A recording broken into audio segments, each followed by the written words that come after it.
What's good, YouTube? Welcome back to another video. Welcome back to another reaction video. Today we're checking out how to destroy Michael Myers from Halloween. Now, I believe this one ended up happening. They ended up taking down, finally, Michael Myers in Halloween Ends, if I'm not mistaken. And I've been hearing rumors that they are planning to bring back the movie or like the franchise as a whole. I don't know how I feel about that. You guys can let me know about it in the comment section down below. I would love to get your thoughts on this.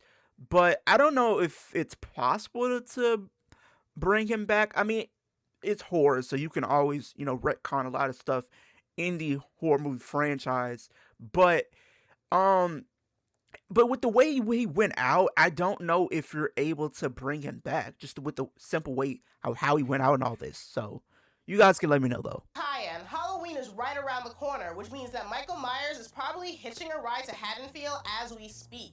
John Carpenter's seminal slasher has terrorized everyone from Babysitters to Busta Rhymes. And with another reboot on the horizon, you better learn how to survive the shape.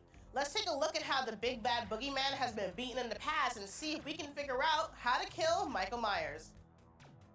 In the first Halloween, there's no explanation behind Michael's rampage, or why he's so hard to put down, or how he nails a 200-pound man to a wall with just a butcher's knife.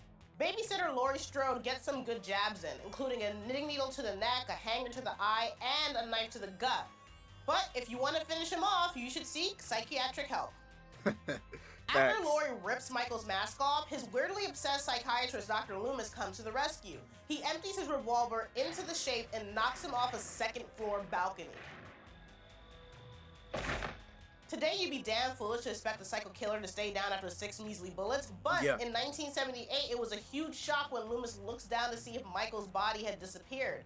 And it sets us up for another horror tradition: endless sequels. Since Halloween 2 takes place on the same night as the first movie, most of it's set in the hospital where Laurie's recuperating. It's also where we learn that she's Michael's sister. That girl, that Strode girl, that's Michael Myers' sister. She was born 2 years before he was committed. 2 years after, his parents died and she was adopted by the Strodes.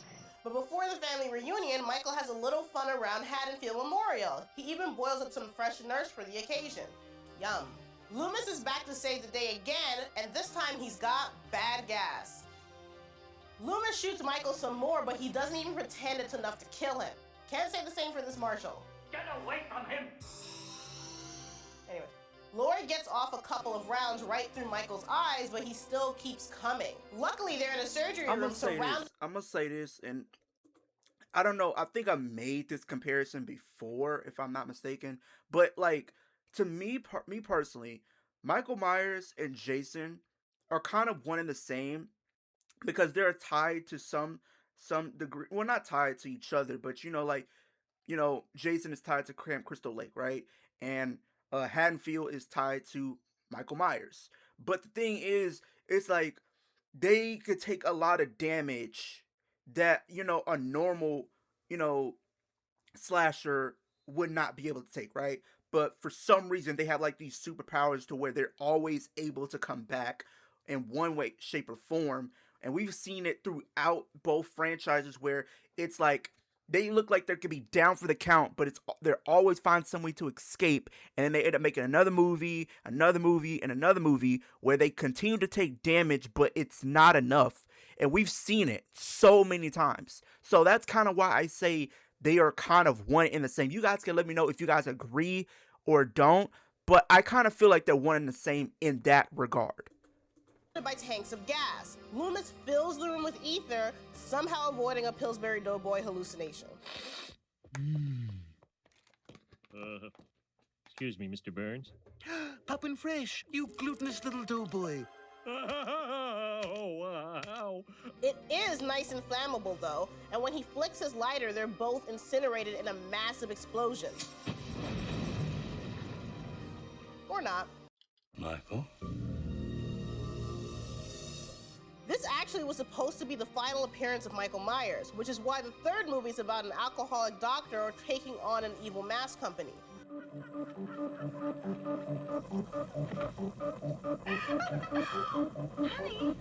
But Michael will be back before long because honestly, you think a little fireball is going to take out the damn boogeyman? It didn't even kill Dr. Loomis, and he's just an angry old bald guy. But it did put Michael in a coma for a little while. In the meantime, Laurie gave birth to her daughter, Jamie. Jamie, because the actress. Then she died in an off-screen car crash because Jamie Lee Curtis had enough of this bullshit. After 10 years, Michael wakes up and ferociously pursues his new niece. He even gets his hand on a shotgun at one point, which is a terrifying thought. I mean, who said guns don't kill people? If you got enough of them, you might even be able to kill Michael, as long as you can assemble a firing squad. Didn't Michael they sure do got a that? lot of bullets They in him, literally did I that, I hope though. he never has to get an MRI. That's gonna be like a whole issue. Sir, They literally did that. I believe it was the 2018 version of Halloween, if I'm not mistaken. I know it's so many different movies, so I'm kind of getting like a lot of the movies and timelines kind of mixed up. But I believe it was the 2018. They did have a firing squad, and Michael still overcame all of them. Because I remember, like, it was I think it was 2018, because they jumped him, and he still came back. They jumped him, and he still fought back, and he pretty much sent them all to the upper room with little ease. With come on. are you okay? I'm fine. What? I can't see you. My eyes been shot out by bullet. After the state police pump him full of lead,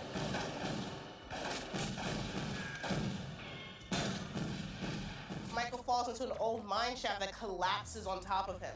Then they chuck in some dynamite for good measure. They should have thrown in the kitchen sink too, because Michael survives and escapes into a river.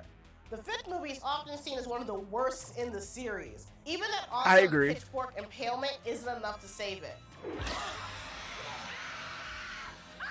For one thing, it introduced all this Curse of Thorn crap that bogged everything down. For another, the ending is weak as hell. Dr. Loomis drops a metal net on him and shoots him with tranquilizers. Then he bats him around with a wooden plank until the cops take him to jail, which probably gets blown up by a spooky cult leader who helps him escape. This cult shit seriously just sucks so f***ing bad. It has no f***ing place in this. What? This is what I will say when it comes to horror movies. When you start to add the element of just having cults in the movie or just a horror franchise, it starts to literally diminish the mystique and the mystery around a lot of these characters and villains in the horror movies. Like, you've seen it so many times, and this was one of those examples. I don't like when they start to do that, because to me, on the outside looking in, I want to enjoy these movies. I want to enjoy these characters and their storylines and what drove them to get to the point they were at now. But when we start to add the element of just the possessing other people to do their bidding and all that type of stuff, if it's not one of those type of movies, I don't like it. Whatever, it's fine. It all sucks. Why can't people just kill people without cults and magic? Exactly. Right? Like, just kill somebody. And there's only one man who could put a stop to it. Paul Rudd. He plays grown-up Tommy Doyle, the little kid from the very first movie. Michael chases him into a medical lab inside an insane asylum where the cult is using Michael's DNA to grow evil babies. This sounds batshit. Like, have I mentioned how bad this cult shit sucks? Tommy injects Michael with some magic goo, whacks him in the head with a pipe a few times, and, well, that's it. The last we see of Michael is a shot of his mask lying on the floor with Dr. Loomis screaming in the background. The whole movie's a mess, and the alternate ending doesn't help much. Halloween H2O made the right move by disregarding every movie but the first two. Jamie Lee Curtis returned, revealing that Laurie faked her death all those years ago. Why? I don't. That's another thing, and it's like they said Laurie Strode died in the movie, right? But then they brought her back in Halloween H2O. Then, if I believe it was Halloween Resurrection, the one with Busta Rhymes in it, and she got. Bro, Halloween is very confusing at times, bro. I'm not even trying to sound like a hater, but like, seriously though, Halloween to me, granted it is a legendary franchise, but it's also confusing because a lot of the events seem like they're just out of place and weren't well thought out. Because this is a prime example of that. You had Laurie Strode pretty much in the first two. The third one she wasn't in. And then it's like she comes back in Halloween H2O. Then Halloween Resurrection, she gets killed by Michael. Then she comes back for future installments. So it's like they completely retcon their entire franchise, and now a lot of stuff doesn't even make sense. It doesn't. So I'm not sitting here and saying it's not a legendary franchise, because it is. And if you say it's not, then I don't know what to tell you. But you gotta call a spade a spade. It's also one of the most confusing in the entire horror lore and genre. It's one of the most confusing that I've seen. Period, point blank. Michael finds out and slices and dices his way through the best cannon fodder 1998 had to offer, including LL Cool J, who somehow survives the night. I think Michael Myers' secret weakness is rappers from the 90s. Instead of a firing squad, get a squad of 90s rappers. The G Unit! How to Kill Michael Myers, the G Unit. Nope, The don't do president that. has, like, a secret phone. Don't give them my Michael Myers ideas, because then they'll start doing it. Call him G Unit. We need to call him the G Unit. More on that later, but for now, Laurie's able to stop Michael with a clean and simple. Laurie stabs the shit out of her bro, but she's no fool. She wants to make absolutely certain that the shape is finished for good, so she hijacks the coroner's van and rams it into him at full speed. Then, when he's pinned against a tree, she slices his head off with one swing of an axe.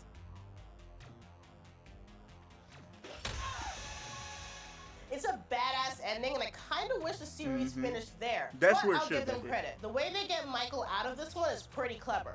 Turns out Michael swapped clothes with one of the paramedics before he lost his head. Laurie has a breakdown once she realizes she decapitated an innocent man, which gives Michael the opportunity to finish her once and for all. With baby sister gone, Myers tries his hand at reality TV, where the legendary killer suffers his greatest defeat at the hands of Busta Rhymes. Seriously, Busta actually bosses Michael freaking Myers around. He really did. You don't get it? It was You funny. don't get it? You go do your job. And he holds his own in a fight, too. He also jams an electrical wire in Michael's crotch and roasts him alive. Michael wakes up in the morgue, but as far as the original series goes, he's been MIA ever since. Maybe he's just deeply embarrassed by the fact that Busta Rhymes kicked his ass. Trick or treat, motherfucker. So, here's the part on How to Kill where we shit on the inevitable reboot. But Rob Zombie's 2007 Halloween remake wasn't actually that bad. I'll give him credit for bringing his own unique vision to the franchise. So let's see what it takes to bring down the bigger, badder Michael Myers. The first remake follows the original ending pretty closely. Loomis shoots Michael, then Laurie and her brother tumble off a balcony.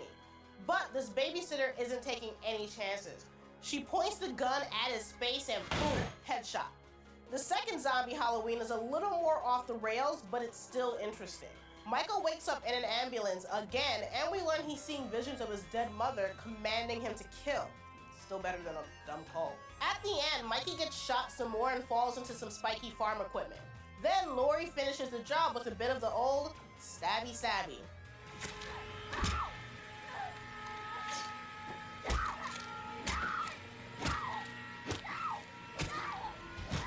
She buries Michael's trademark knife right into his skull, and that's it for the Zombieverse. Michael Myers will return next year in a new reboot that's a direct sequel to the first Halloween. Will it breathe new life into the franchise? Who Now, knows? this was like I'll tell before, you I one think, thing, 2018, it's hard to I keep think. a good boogeyman down. Boogie. But you guys let me know. Do you guys think after seeing this movie, just this video, sorry, you have some type of insight on how you could potentially go into a situation with the Michael Myers and ultimately trying to defeat him? Or do you think you're still on the chopping block, if anything? You guys let me know in the comment section down below. Road to 50 subscribers. Ultimate goal is trying to reach 1K by the end of 2026. But with that being said, hope everybody has a great one, and I'll see you guys in the next video.